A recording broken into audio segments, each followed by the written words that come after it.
ភាសាមួយបងមករយៈហើយចង់សួរបងតិចចែកម្លែកតិចបានទេបងណាតើតើនឹងការដាំដុះម្ទេសហ្នឹងតែបងបាត់ពិសោធន៍10ឆ្នាំជាងហើយណាបងក្នុង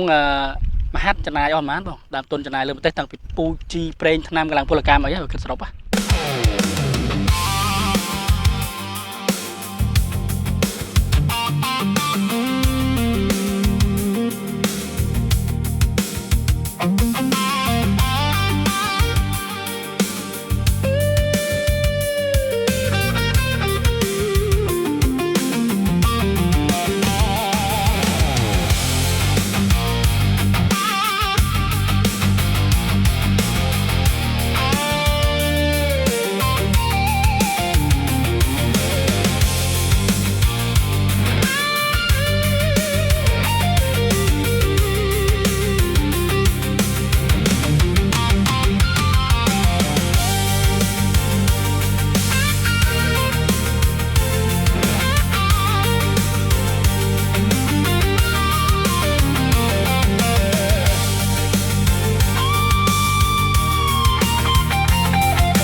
បាទ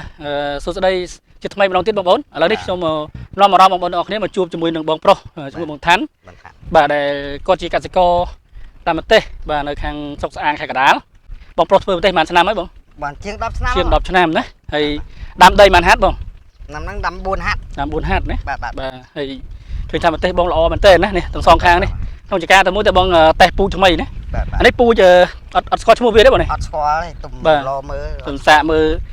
មួយឆ្នាំហ្នឹងណាបាទប៉ុន្តែគេប្រាប់មកថាគេអត់បេះផ្លែទុំទេហ្នឹងគេបេះផ្លែនៅខៀវណានៅខៀវបាទខៀវបាទហើយបងនេះយើងបេះ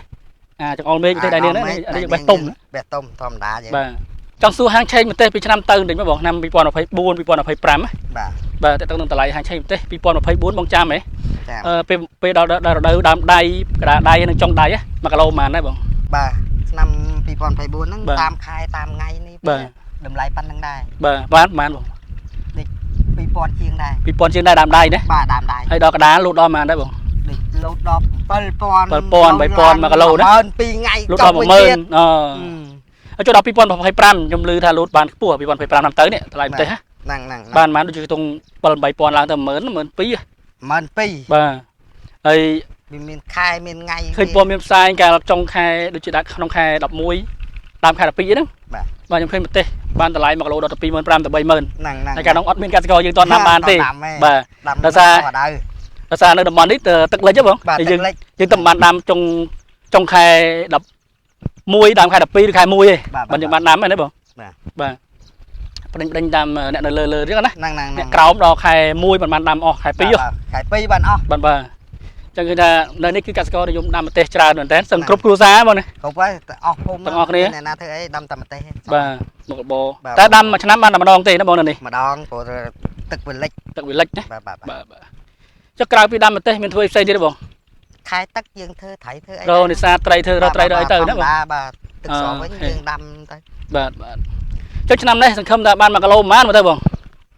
តម្លៃខ្ពស់បំផុតយើងសង្ឃឹមថាបានដូចឆ្នាំទៅបាន7-8000 10000វិញមកណាបើតាមខ្ញុំដាំម្ទេសបានត្រឹម5000អូខេតែបានត្រឹម5000នេះបាទ5000ហ្នឹងដាំក៏សាច់ដែរអ្នកដាំបាទភាសាមួយបងមករយៈហើយចង់សួរបងតិចចែកម្លែកតិចបានទេបងណាតើតើនឹងការដាំដុះម្ទេសហ្នឹងតែបងបាត់ពិសោធន៍10ឆ្នាំជាងហើយណាបងក្នុងមហាត់ចំណាយអស់ប្រហែលបងដើមទុនចំណាយលើម្ទេសតាំងពីពូជីប្រេងថ្នាំកម្លាំងពលកម្មអីហ្នឹងគិតសរុបមិនតាក្នុងមហាតាអាហ្នឹងចូល10លាន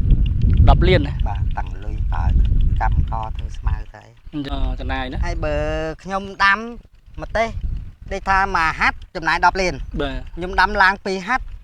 ចំណាយតែ5-10លាននេះខ្ញុំឡើង3ហាត់តែ7-10លាននេះវាបថមិនได้ថាការចំណាយយើងថយតាមទំហំដីដែលយើងដាំដាំកាន់តែច្រើនចំណាយថយតាមហ្នឹងវិញព្រោះអ្នកដាំតិចចំណាយច្រើនបាទហើយមួយទៀតអ្នកដែលយើងទិញដល់ដៃទិញជាពាក់ក៏ចំណាយខុសគ្នាដែរមែនទេបងណាបាទវាត្រូវអញ្ចឹងបាទហើយចុះទិន្នផលបានមកវិញបងក្នុងមួយហាត់ម្ទេសមហាត់បានប៉ុន្មានតោនបងបើល្អក្នុងមួយហាត់វាលោតឡើង7-10តោនដល់8-10តោន7ទៅ8-10តោនណាក្នុងមួយហាត់បាទនឹងអស់អាចដល់20តោនទេតិចចេះកម្រមានដែរប៉ុនកម្រមានណានឹងភាគច្រើនគឺ17ទៅ18តោនទេក្នុងហាត់ប៉ុនយកដៃស្មើគឺ5-10យកសាច់ស្មើគ្នាអ្នកណាធ្វើបានដែរមធ្យមគឺជាមធ្យមគឺ5-10តោនបាទហ្នឹងហើយអូខេប៉ុន្តែម្ទេសឆ្នាំហ្នឹងអត់បានទេអូខេបាន đằng môn ដល់ này សារអីបង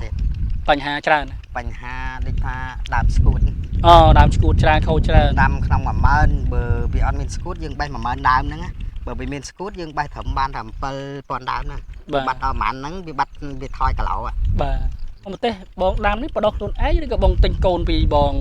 ចិនមកដាំ ទិញខ្លះប៉ិនខ្ញុំបដោះខ្លះទិញពីប្អូនខ្លះទិញពីថ្នាលបងចិនមកខ្លះបដោះខ្លួនឯងខ្លះណាបាទអញ្ចឹងឃើញបងភាពធៀបមើលវាដូចគ្នាឬខុសគ្នាបងយកទិញពីថ្នាលបងចិនបដោះមកស្រាប់ហើយនឹងបងបដោះខ្លួនឯងវាខុសគ្នាបើតាមខ្ញុំដាំហើយខ្ញុំបដោះដងដើមវាខុសគ្នាត្រង់បន្តិចបាទខុសគ្នាវាបដោះណោះមេច្រើនជាង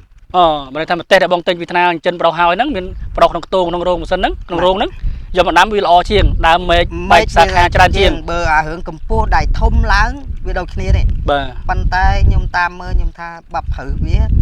ក្នុងបតងវាអត់ដាច់ជ្រៅអញ្ចឹងយើងសាបក្រៅអញ្ចឹងយើងដោះនេះដាច់ជ្រៅបាទដាច់ជ្រៅហ្នឹងខ្លាចវាចំអារឿងមេឃណារឿងអីយើងមិនដឹងណាប៉ុន្តែរឿងមេឃចាញ់វាបដោះណោះគេចិនដោះមេឃច្រើនជាងបាទ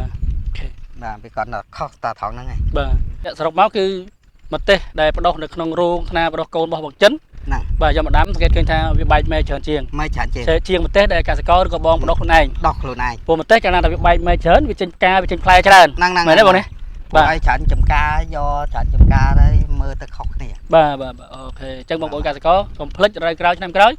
បាទអាចសាកល្បងមួយហាត់ពីរហាត់បាទទិញមកទេសពីថ្នាលបដោះបងចិនយកមកដាំឲ្យប្រសពភាពមើលតាមដានមើលដូចបងថានជាក់ស្ដែងអញ្ចឹងគឺគាត់សង្កេតឃើញថាមកទេសដែលបដោះដល់ខ្លួនឯងបាទយកមកដាំគឺវាអត់សូវបែកមេឃអត់សូវល្អអត់សូវផលបាទកាលណាអត់សូវមេឃតែមេឃតិចវាផលតិចទេបាទអញ្ចឹងអាមកទេសដែលយើងបានបដោះបាទនៅក្នុងកតងនៅក្នុងថាសហើយយើងយកមកដាំគឺវាការលូតលាស់វាល្អដូចគ្នាប៉ុន្តែមេឃវាបែកខ្លាំងបាទមេឃវាបែកខ្លាំងបែកធំបែកច្រើនថែតមយើងអានឹងស៊ីសងអ្នកថែបាទស៊ីសងអ្នកថែតិចតិចអ្នកថែរៀងៗខ្លួនដែលដាំទៅយើងបដោះខ្លួនឯងហើយទិញកូនគេបងចិនហ្នឹង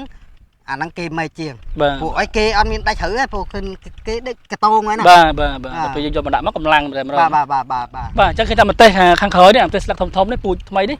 បងថាគេបេះផ្លែខៀវមែនទេបងបាទខ្ញុំឃើញមានផ្លែបងនេះអូនេះបេះលោមើលនេះបេះលោមើលមើលគ្រូជួយចាប់ហ្នឹងនេះបេះកាន់ហ្មងទៅអូបេះឡើងកាន់ហ្មងទៅអញ្ចឹងមកបាទនេះហ្នឹងប៉ុន្តែពេលចាស់បានគេបេះអានេះចៃអានេះមិនទេមកលក់ទេទៅហូបមកលក់អត់ហិលទេនេះហិលដែរបាទហិលសាកខំទេប៉ុន្តែយើងឡតែខ្ញុំមិនទៅចូលចិត្តហិលខ្ញុំហេថ្ងៃមុន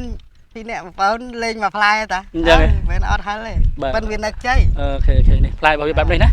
អានេះពូជថ្មីបាទអរគុណច្រើនបងបាទអរគុណសម្រាប់ការចែករំលែកណាបងអរគុណចាំជួបគ្នានៅវគ្គក្រោយទៀតដល់ពេលដែលប្រទេសបងផ្លែច្រើនទុំអញ្ចឹងណាបងបាទជួបបងម្ដងទៀតបាទអរគុណបាទ